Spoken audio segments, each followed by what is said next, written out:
श्री स्वामी समर्थ. स्वामींनी सांगितलेली एक महत्त्वाची गोष्ट आज मी तुम्हाला सांगणार आहे. ती म्हणजे एकदा एक माणूस होता आणि तो त्याच्या शेवटच्या घटका मोजत होता. तेव्हा त्याचे 3 मित्र जे जिवलग मित्र होते ते त्याला भेटायला आले. तेव्हा तो माणूस त्या मित्रांना म्हणाला की तुम्ही मला आयुष्यभर साथ दिली, तर आता इथून पुढे मला अशी साथ देताल का? तर त्यातला पहिला मित्र म्हणाला, नाही, आता माझा नाईलाज आहे, आता मी इथून पुढे तुला साथ देऊ शकत नाही. तर दुसरा मित्र म्हणाला, मी तुझे अंत्यविधी होईपर्यंत तुझी साथ देईल. दुसरा मित्र म्हणाला. तर तिसरा मित्र मात्र तो म्हणाला, मी इथून पुढे कायम तू गेल्यावर देखील तुझी साथ देईल. तर हे 3 मित्र किंवा 3 गोष्टी, 3 माणसं कोण होती माहितीये?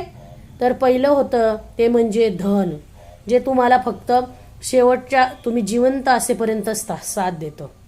दुसरं होतं कुटुंब, जे तुमचे अंत्यविधी होईपर्यंत तुम्हाला साथ देतं. आणि तिसरं होतं ते म्हणजे तुमचे कर्म, जे तुम्हाला तुमच्या मृत्यूनंतरही सोबत असतात. त्यामुळं पुढील जन्मातही तुमच्याबरोबर जातात. त्यामुळे तुम्ही चांगले कर्म करा, तर तुम्हाला चांगले फळ मिळेल.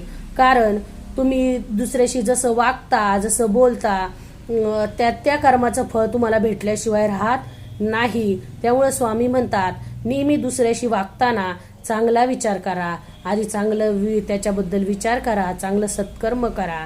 त्यामुळे चांगले कर्म करत जा, असं स्वामी सांगतात.